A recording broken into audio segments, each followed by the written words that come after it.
Okay,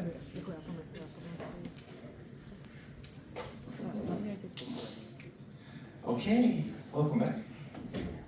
Hope you had a good break. The stragglers are just coming in. I've been giving all the cars away, sorry, you're a bit late. You get a car, sorry.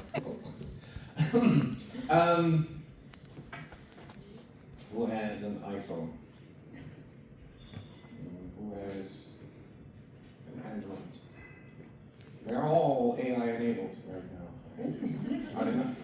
Was that good one? That was a good one. We can practice that. AI is everywhere. AI is very, very popular right now. And we got someone who knows all about it.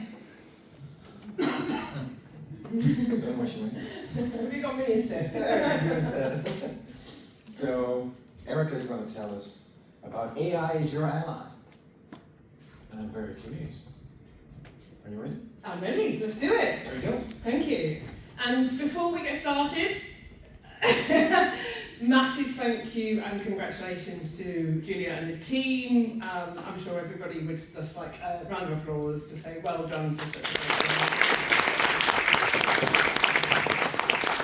I did ask you to do that, by the way. Okay, AI is your ally. Hands up, who wishes their life could be easier sometimes? Sometimes. Yeah, sometimes? Yeah, I think pretty much all of us. Who wishes they had someone else who could pick up a task or could pick up the slack? And I don't mean the Slack channel, I mean the extra work.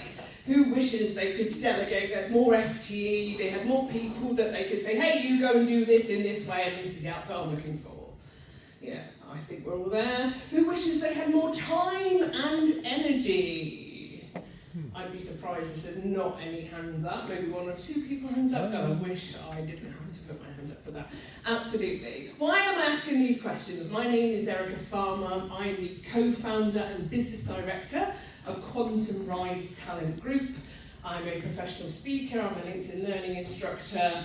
I've been involved with learning and development globally for about 25 years now with some of the UK's largest brands such as British Gas, LV, Specsavers and Virgin. And I'm an average Joe. Does that translate, that phrase, out of interest to an international audience? Who knows what average Joe means? Yeah, Magda. Just an average person, like on a street person, ordinary one. Absolutely, someone you'd walk straight past on the street. So I'm not qualified like you guys in Scrum and Agile. I'm not a head of machine learning. I'm not a coder. I'm not a data scientist. I am merely but a trainer. But my life in AI began about 2 years ago, probably a little bit longer than that now, thanks to ChatGPT. Everybody heard of ChatGPT? Also, people are screwing their faces up. I love that as part of this. We'll talk a little bit about that. And I'll talk about how I got into AI. As part of that, for me, AI isn't about the technology, and that's probably a curse word saying that as in an Agile conference with so many of you guys involved in technology. My interest in this is skills and people. And I think that's part of the reason why I was asked to come and keynote at this conference, because I see AI as your ally. And that's why I asked you the questions that I asked you at the beginning, because I'm not going to start talking to you about process mapping or putting artificial intelligence in your organisation. You guys know that stuff. You're probably having conversations about it all the time. What we're going to explore today is about how AI, artificial intelligence, particularly Gen AI, can make your life easier. And hopefully we'll have a bit of a laugh when we do it too. So, Deloitte said 2024 will be the year we learn to trust our AI colleagues. When you read that, how does it make you feel? Anxious. Anxious. How else does it make you feel? Confused. Confused. Where are my AI colleagues? Yeah, AI colleagues. Where are these colleagues who can pick up all this work, Erica, that you keep talking about? Skeptical. Skeptical. Why? September. September? It's September already. Oh, okay. And I still don't have an AI colleague. Where are these colleagues? Or hopefully you have one after this. Going back to the lady that says skeptical. Oh, like skeptical about actually being able to use it in certain work environments? Yeah, absolutely. So what words stick in your throat? What words stand out for you on that slide? Trust. Why does it stand out for you on that slide? What they do with data. Say again? What are they doing? What they do with data? Yeah, that's a big question mark, red flag. Because everything you put into OpenAI, ChatGPT is out into the Ethernet, it's not a closed environment, we don't know what's happening, it's like putting something on Facebook, you don't own it anymore. Absolutely. What else? Reliability of the output. Okay, tell me more about that. Yeah, well, we were talking about hallucinations. Hallucinations, bias. Yeah. Sometimes it's crap. Yeah, it is. It can be crap. It can absolutely be crap, and I'd agree with that. It's getting better. It's crap because it's trained on human data. Yeah? It's crap because it scrapes the internet. It's crap because what you put in to a positronic network is what you get out, and it's how you use it. So it's not this magical unicorn. It's not a silver bullet. It's effectively a replication of the human brain. That's what AI is. It's just a machine doing it and a machine learning to learn as it does it as well. There's no kind of magical data set that we don't know about.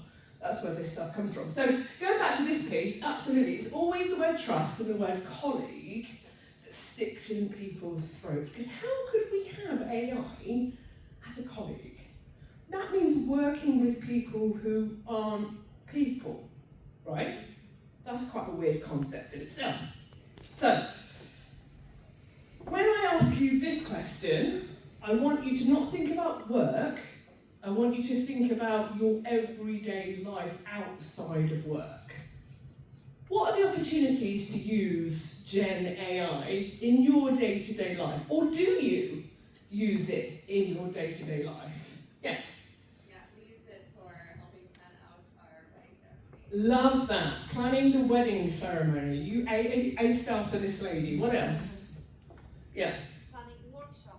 Planning the workshop. What part of the workshop did you use to plan? What part of the workshop? The prompt, if you would have the title of the workshop, how would it look like? Love And it. it gave up some crap, but it gave you an idea where to go. Love it. Love it. So planning a family trip for the summer. Brilliant. Okay. Is this alien to most people of using AI day to day? There's a few good examples that have come up, but we're not really in the habit. We probably go to Google, best case scenario, but it's about understanding how AI can save you time, save you money, save you really, really expensive real estate in here, your thought process, your energy, your time. We've all got a million things going on for us, let alone our emotions and our imposter syndrome and our physical being and human condition and our mental health and our chronic illnesses and our families and our partners and I can keep going, I'm not going to because you'll get sick of the sound of my voice. For me, it's about freeing up headspace. I use ChatGPT several times a day on my phone. I have a chronic illness in regards to fibromyalgia, as well as mental health conditions, as anxiety, as well as ADHD. So you can imagine I don't have a lot of energy because the ADHD burns the hell out of my energy, and I've got fibromyalgia and I sleep a lot at the end of the day. So if I can communicate with something that helps me think in a different way, that becomes a thought partner, a devil's advocate to make decisions, have another way of looking at things if I can't just pick up the phone and speak to my business partner and bounce an idea, it's not a bad thing, right? Certainly isn't in my book. We had a lot earlier about imposter syndrome, so I'm not going to go on too much about it. But I do find when I speak to particularly women, a lot of the research shows us on average, depending on what white paper you're looking at, that 50% of women compared to men are using AI technology currently. So why are men picking up AI and technology in general compared to their counterparts who are female, and I'll put non-binary gender fluid in there as well? Why is only 50% of us picking up this technology? What's going on for us? Why only 50% of women compared to many men using AI? Any thoughts? AI can't help you with laundry. AI can't help you with laundry. So certainly the female stereotype and the tasks around the house, I think you probably can do soon. It can certainly build into technology, but yes, you're absolutely right. We're not in the space where we've got robots picking up the laundry off the floor and putting it into the washing machine. Maybe we don't know how to start. Starting. So in general, we have less confidence to get started compared to men. So you've probably heard, I'll come to you in a minute, sir, you've probably heard that things like applying for a job, men typically, I think this is data from LinkedIn, men will typically look at a job spec and go, oh, I fit about 70 to 80% of the essential criteria. I'm going to chuck an application in and see what happens. I feel, yeah. Whereas women will sit there and go, oh God, there's 2 or 3 criteria in the desirable section almost that I don't fulfill. Therefore, who am I to apply for that job? And we see the same kind of thinking, those particular who struggle with imposter syndrome when it comes to picking up new technologies like artificial intelligence. But we know it can make your life easier. We've already had some good examples from the group. I've started to share some examples, I'll share some more. But come on, Erica, it's not all like this. We're not sat in our front rooms going, oh, ChatGPT, you're so funny, you're making my life amazing. Does anyone here do that, by the way? No, I didn't think so, and I don't either. But there's ways we can think about it, and we're going to go into a brief history lesson of how we typically deal with technology and change, and what does that mean. But before I do that, sorry, Sarah, you have a point you wanted to raise. It's right. I think when more men use AI, we use it like another tool. Another tool, Real yeah. environment. Yeah, absolutely. It's not the be-all and end-all, but it's a new tool that we can start to use. And we need to shift away from using search engines like Google, which we typically do use, because Google is an advertising platform. Companies like mine pay Google for AdWords and adverts to have my company bumped to the top of the list. So when you search virtual training or leadership and development or AI skills, companies like mine, you'll see Quantumized Talent Group at the top of the group, that's not giving you the actual data that you're potentially looking for, and it's certainly not going to create something for you in terms of new content, whether that's a travel planner, a wedding planner, a video, a picture. This picture, for example, I created this on ChatGPT within a couple of seconds, and I don't have to worry about copyright because I've not nicked something from Google or Shutterstock that we normally do. So there's lots of benefits to be able to do this. So, I love the extra finger. yes, and that's back to this lady's point about it's not perfect, it's still a bit crap, right? Absolutely, yeah, absolutely. And going back to the bias piece, actually, I don't know if you guys saw a chap called Andrew Jacobs. He's an L&D specialist in the UK, and quite recently he put up a piece on LinkedIn about 6 months ago. He asked ChatGPT, or DALL-E at the time, which is now integrated into ChatGPT, to create an image of a typical boardroom in the UK, a company boardroom. And ChatGPT said, yes, of course, let me scrape all this information that I know about on the internet and from the humankind. What do you think the image looked like that Andrew got 6 months ago? Typical board. All male. All male, what else? White. All suits. White, what else? Over 40. Over, pretty much, you got it.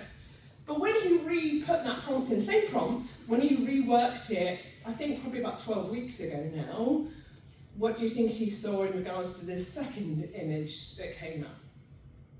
What was the differences, would you say? They had beards. They had beards, the beards had grown. there was still a lot of white, male, middle-aged executives in suits. But what else do you think Andrew saw?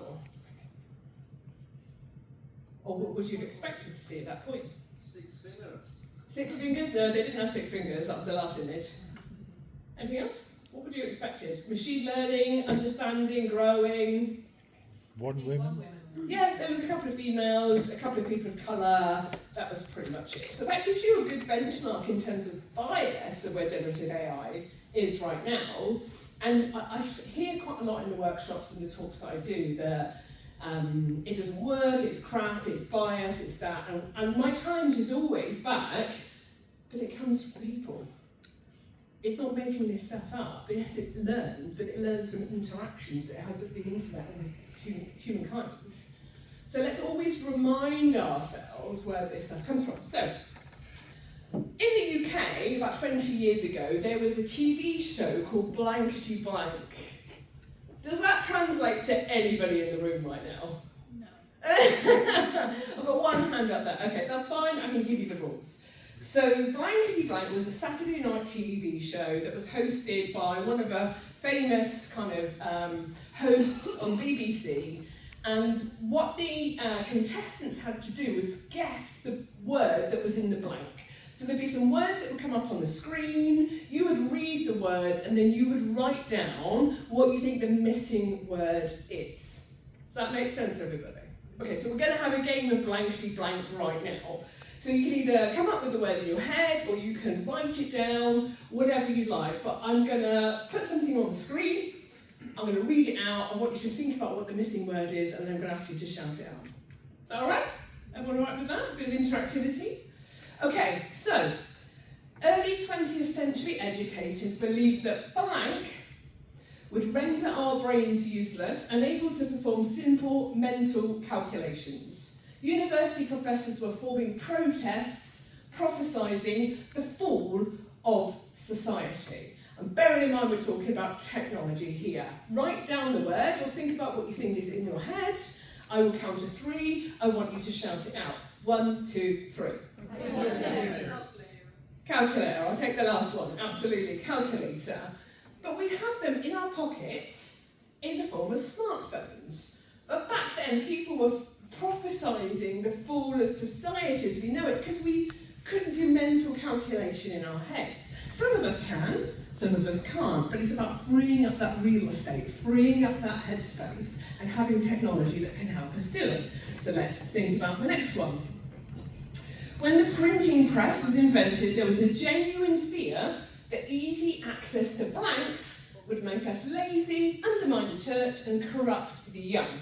The printing press led to an explosion of knowledge and education, and blanks became a beloved source of wisdom. It's the same word.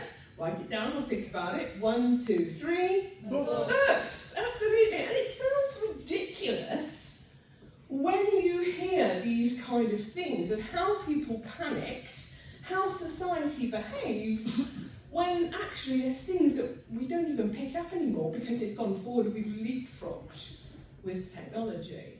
And I like to think that AI is still going to be in this camp. But do you know what? You've got to get over some stuff if you do want to adopt the use of artificial intelligence, make it your ally, and make your life easier. Bit of a trigger warning coming, okay? So I'm not going to give you an operations manual on how to use AI. I'm not going to download a PDF to you after attending this course to say, 1, 2, 3, 4, 5, that's how ChatGPT is going to make your life easier. The reason I'm not going to do that is because things change in this world, as you guys know, so quickly, and you log on to ChatGPT and there's another update, and another update, and another update. It's moving phenomenal pace. And what I say is there's no silver bullet, there's no right or wrong, there's no way that you should be using artificial intelligence. Caveat that with, you wouldn't want to go and put your date of birth, your sensitive data, your organisation's client data, anything sensitive, don't put it into ChatGPT or Microsoft Copilot, as you might as well go and stick it all over Facebook. So, that's what my trigger warning is. The thing that stops people starting with new technology, or we can think emotionally as a human race, is what? Fear. Absolutely, thank you very much. So as a species, we go through these doomsday type thoughts when we hear something for the first time, particularly when it comes to change in technology. We've had people talk about the Kubler-Ross change curve. We've had some great stuff on NLP and taking people with you. But the thing about artificial intelligence is we've been brought up, I'm 43, so I was brought up in the 80s and 90s, with movie franchises like The Terminator, where Skynet becomes self-aware and takes over the world, and we all kind of go through Judgment Day. The Matrix, which is also about artificial intelligence, and a bunch of other movies. So we have this scare factor of phrase, artificial intelligence, which we've kind of had hammered into us as part of that. So it makes the fear gap even bigger for us to cross. I was talking to my mother about this, and she said to me, Erica, this artificial intelligence thing, I've seen it on the news, it really scares me. I said, what is it about it, Mum, that scares you? And she said, I don't know. I don't know anything about it, but I'm petrified of it.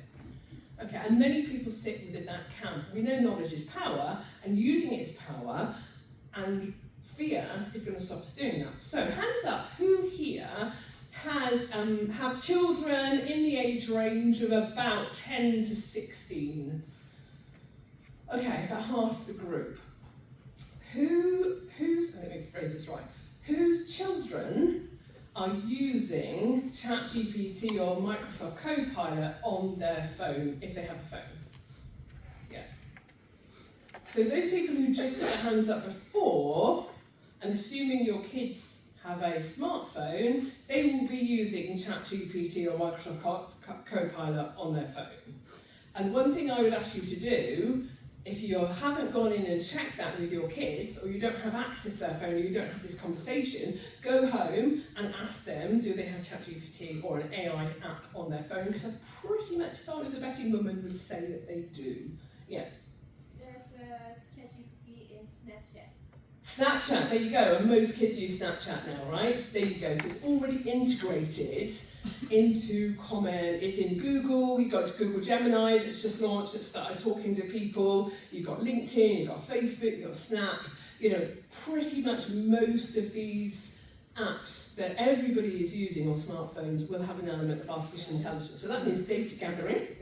That means, that long thing that we never read and we tick the box at the end of it, go, yeah, that's fine, do what you want with my data. That will be about how AI technology is managing and holding your data.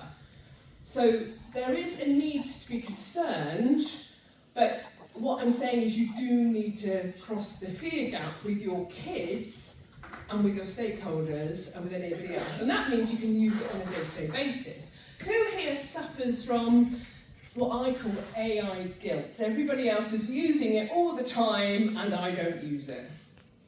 Anybody have the guilt of not using AI? Everybody here uses AI?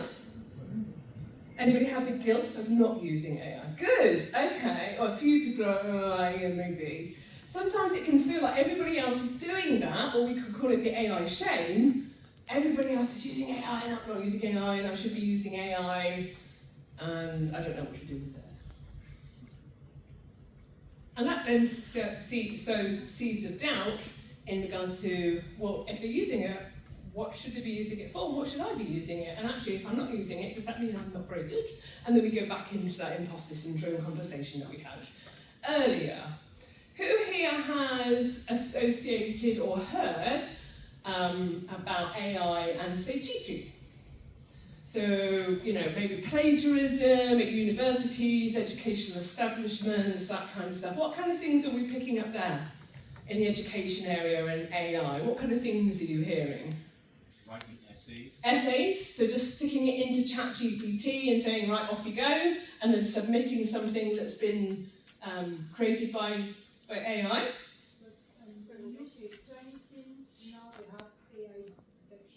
The Turnitin software, yeah, absolutely.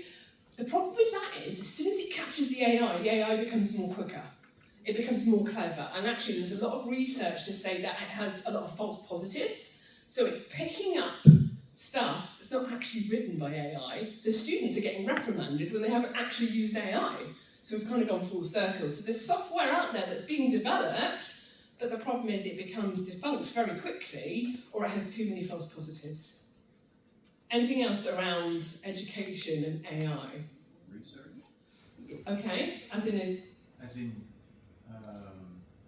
you need a lot of source material when you do research. Yeah. You just let AI find the research. Absolutely. So using it for things like being a thought partner, for research, for ideas, for pros and cons, for checking things is all okay. And most university establishments across the world, I'm pretty sure in Europe at least, I know for sure the majority in the UK have something like a RAG status, which is very clear, and it's part of your code of conduct as a student that says, these pieces of work, red flags, you cannot touch anything when it comes to generative AI, and you will be scored in that way. So examples being in-person assessment. You know, this is you are going to come and talk to your lecturer, and you will be questioned around whatever this piece of knowledge is. And then you've got the amber that says we can do some research, but that's really good for time saving. Anybody here use Gen AI for research just in general in their life? Probably for wedding, probably for travel planning. Brilliant, probably one of the best tools ever. And you can ask it in the way that you would like it delivered in terms of the output, what it needs to ignore, what it needs to focus on, all that kind of good stuff. You know, you don't need to be doing this stuff on Google anymore, it takes far too long. And then you've got your green flag stuff, so stuff that you can, you know, use AI in any way that you want. And actually, in some education establishments, it's actually really positive if you do use technology in that way, because you're developing your confidence, your digital skills, your skills of the future, your readiness for the workforce. So fear is the blocker to stuff is, sometimes we call it cheating, and it's not actually cheating. So let me give you an example of how good this stuff is. And I didn't submit this, by the way. But one of the first things I did when I got access to ChatGPT is I asked it to write an excerpt of my dissertation from 24 years ago when I went to university, and I spent weeks and weeks and weeks hungover in my bedroom as a student trying to get the honours, my honours degree, and this was the title that I put into it. So I wanted to write an extra of a degree dissertation about the subculture of a women's football team. At university, football team must cover topics such as sexuality, hierarchy, socialising, singing songs, power, resources, captainship, blah, blah, blah. So, this is what I got. Okay, so it gave me an introduction, it gave me kind of the overview of the chapters, the topics, the things I should be covering, my role as the captain, what does that mean in the emergence of my leadership style and all that kind of stuff, bonding, lesbian relationships, chants, songs, heterosexuality, homosexuality, power dynamics, and I was like, oh my God, I covered all of this stuff in my dissertation, and it actually took me about 6 weeks to write, and it came up with this within seconds. Gender, power, negotiation, how the people in the team negotiate which, positions they want to play, who's going to wash the kit at the end of the game, and then the conclusion. And it literally came up with this within seconds. So you can understand why people get concerned about cheating, but boy, I wish this was available 23 years ago when I wrote my dissertation. And do you know what? I said thank you, and it actually said, you're welcome, good luck. Good luck in writing your dissertation. So it's even got that kind of persona, and this is where you can start to really use it to make your life easier. Now, what I'm not condoning is cheating through job applications, or if you write research, or if you submit papers. What I am condoning is you can use it as a thought partner, you can support your headspace, you can support your time and energy and all that stuff that we talked about earlier.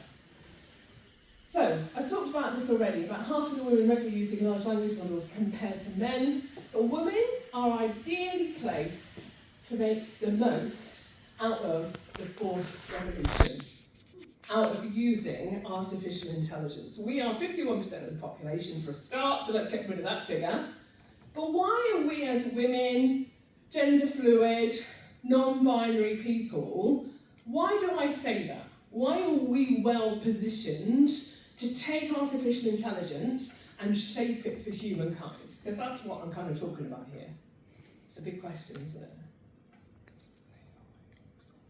Why women? Why do I think that?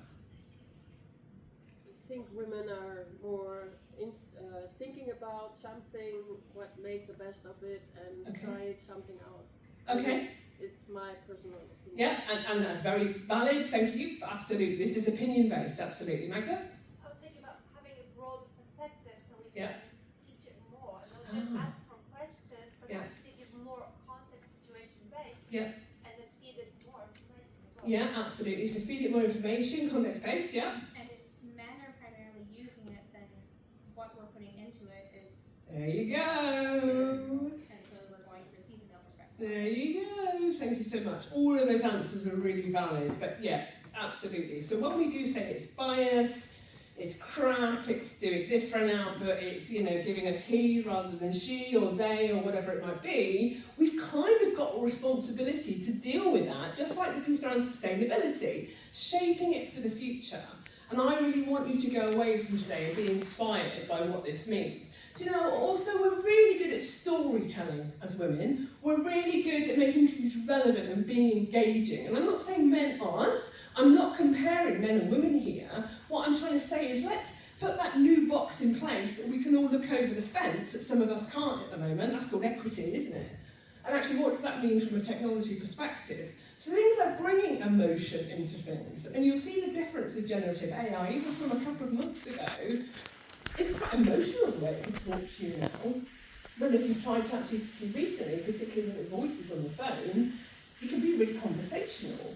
It can flex and adapt to a different audience, and we need to be responsible to step into the space to train the artificial intelligence to be able to do this, because this stuff isn't going away.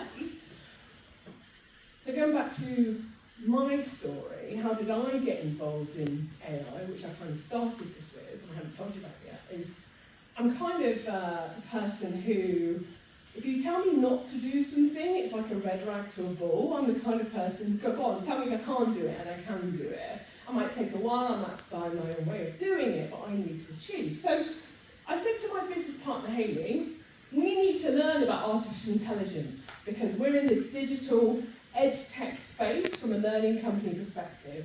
And she said, Erica, how are we going to do that? We can't go on to degrees, we can't take time to business, we can't go on 12-week courses, we don't really know anybody who's an AI. Let's fine. Let's start a podcast. And that's what we did. So episode 1, we'd only looked into ChatGPT a couple of times, and we self-taught and we learned AI, and we recorded it at the same time, we gave it some narrative, and we started putting it on YouTube. And that started becoming AI for the average Joe. This is the podcast. And the amount of people that, particularly females, have said to me, it's brilliant. I would never have got involved in using AI for personal tasks, let alone work tasks. But I can, and it's recorded like a vlog, like a little show. I work along ChatGPT with you and Hayley talking about how to use it. So it was a self-learning type approach. And these are the kind of things we started talking about, using it as a content creator, using it as a thought partner, a scheduler and planner, a data summarizer, a learning coach.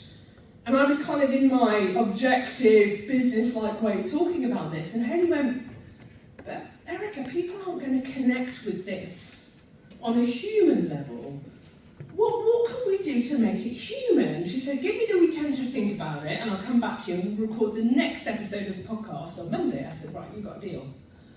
So on the podcast episode 2, Hayley talks about, it was absolutely tipping it down on Sunday afternoon. The rain was really heavy, like it is often in the UK. The kids were driving me crazy, and I thought, what can I do to keep the kids entertained? I know what, I'll go onto ChatGPT, I'll give it a prompt to write a treasure hunt.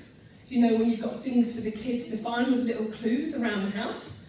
I'll print out all the treasure hunt clues that ChatGPT created, I'll cut them up and I'll put them around the house. I said, that's brilliant. And I said, but Harry's 5, and, Izzy's 7.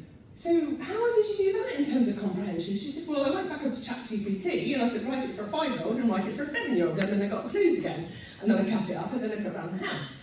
I said, what would that have taken you in terms of time to sit and think about that or Google that to create that? And she said, probably a day, with my headspace and everything else, and I probably would never have got around to it. So when you're connecting with technology like this, make it relevant, tell stories, be emotional, entertain the kids with it. The best thing I've ever heard in one of my workshops is someone said, I've got the in-laws from hell. My partner's mother and father are a nightmare to buy Christmas presents from. So what I do now is I go onto ChatGPT, give it a prompt, it gives me a list of stuff I can buy. Lazy? I don't know, you decide. Saving time and energy and headspace, 100%. Travel planner we've talked about, doing a monthly budgeting. My mum will sit down and write down on an Excel spreadsheet how much she spent, where's the receipt, how much she got left. This can do that for you.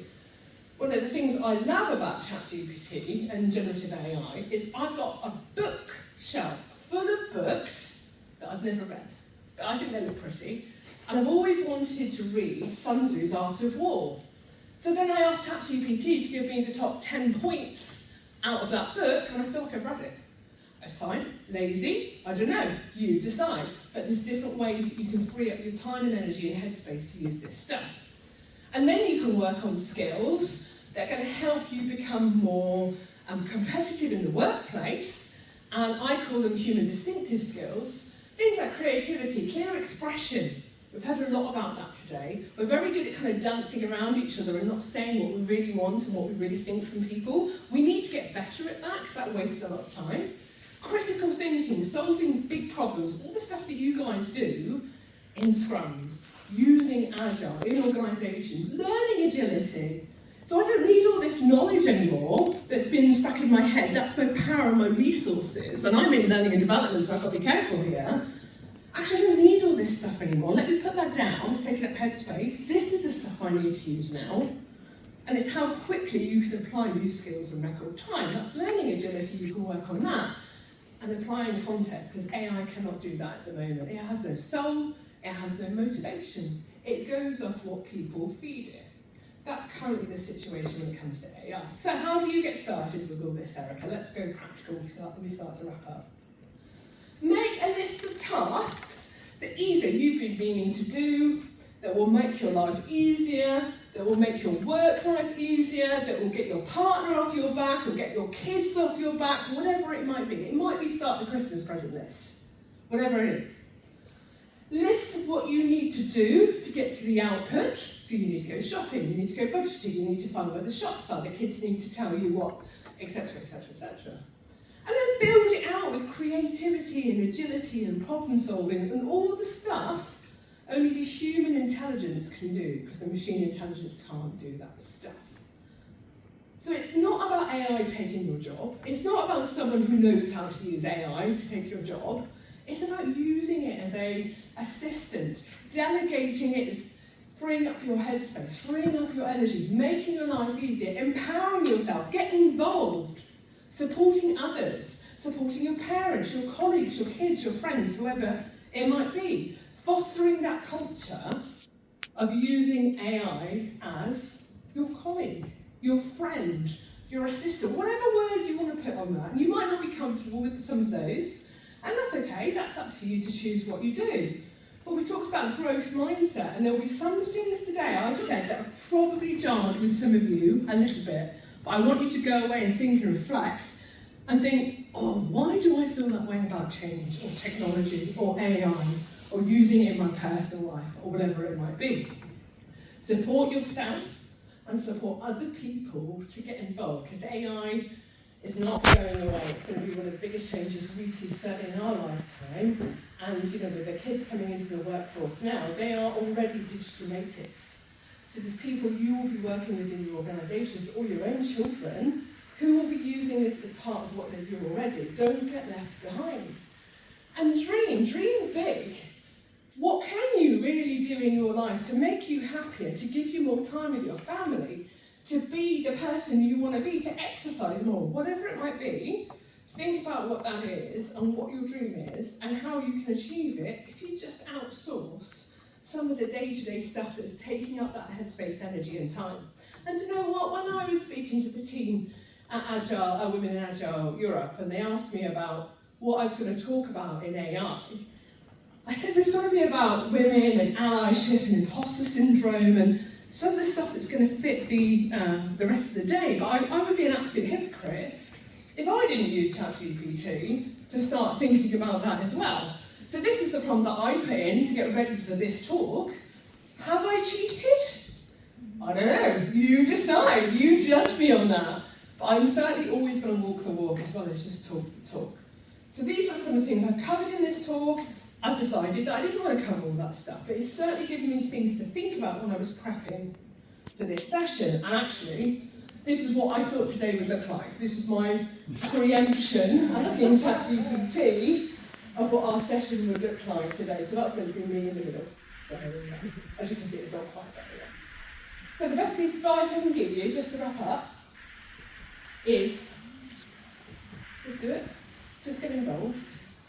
Yeah, it might feel a bit weird, it might feel a bit different, there might be things that I've said to you today that are going to stick in your throat and jar. Go and have a conversation with your kids, go and have a conversation with your friends, and just try something different and do something new. Thank you very much.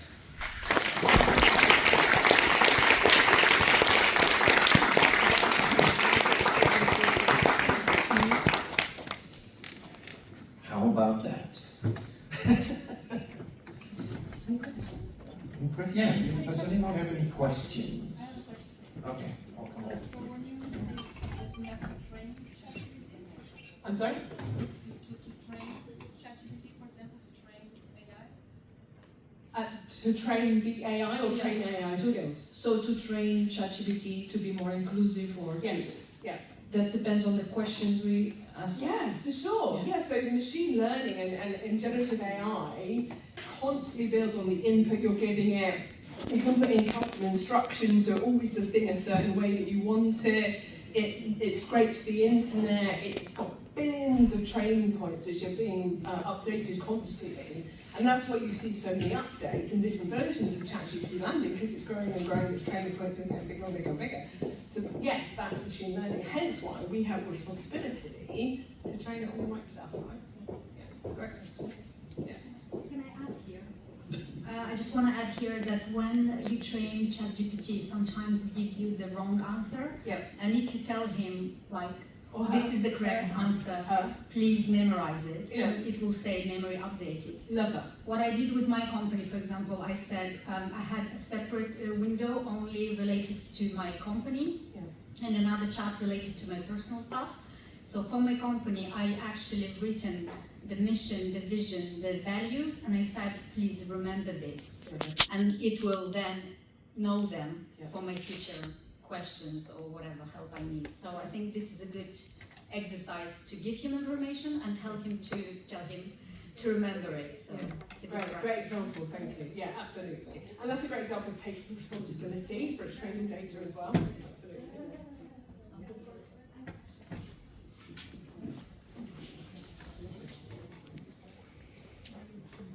So there's a lot of different AI tools out there now. Yeah. Which one would you recommend? I think there's also a new one called Jeremy, if I remember correctly. There's tons, yeah, and they're growing day to day. Yeah. What are your top ones that you would recommend using? It's difficult because with any technology, you can see so many startups, right? And people bring stuff to market really quickly, and I'm always a bit skeptical of that because people say, oh, it's going to do all this now, solve all your problems that ChatGPT can't, and then suddenly they've gone bankrupt the next day because they can't get the investment of the seed funding and stuff like that. I don't just talk about ChatGPT for novelty. I really think it's brilliant. For what I do in the professional speaking space and the learning and development HR space, it pretty much does everything. You can get specific large language models for HR, but I don't think they do anything different to what something like ChatGPT would. And it's partly only on Microsoft, so there's kind of responsibility in a way there as well.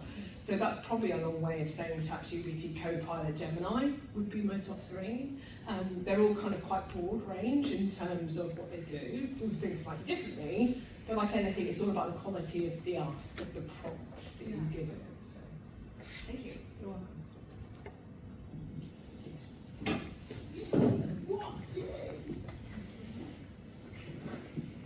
The talk that we had prior to this was about sustainability, and one of the things that I've heard about AI is that it takes up a lot of data and energy to kind of be training these large language models. So I guess what are your thoughts on being a user of AI, and does that kind of have a negative impact on these kind of questions that we were asking earlier? Yeah, such a good question. So I constantly have conflict because to create an image like I showed you uses 50 times the amount of water to just cool down the servers at OpenAI than it does to create a text-based response. So there is that kind of how much energy and water am I using just to create a novelty image versus something else.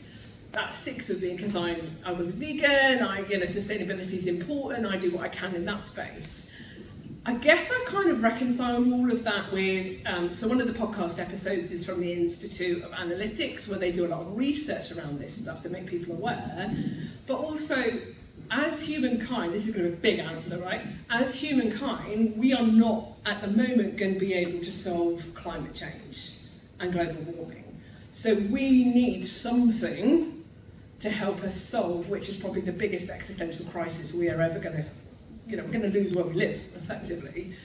So I kind of, in my head, not everybody would agree with this, think it's worth investing in training in AI if it will get to the point where it's able to help us solve those kind of problems. So it's a big non-practical conceptual answer, but that's kind of where my thinking is on it. But there's a lot more research around energy and water usage and that kind of stuff for sure. Yeah. Great question. Is there any way people can get in touch with you to ask questions? Of course, absolutely. Definitely connect with me on LinkedIn, Erica Farmer. Quantum Rise Talent Group is the company. AI for the Average Joe is on YouTube, free for anyone to go and watch. We've got downloadable blogs and resources on the website. If you have a need in your organisation, really happy to talk about that and support that as well. So yeah, get in touch if you've got any questions or queries. Probably LinkedIn is probably easiest. Great. I'll give her a non-artificial hand.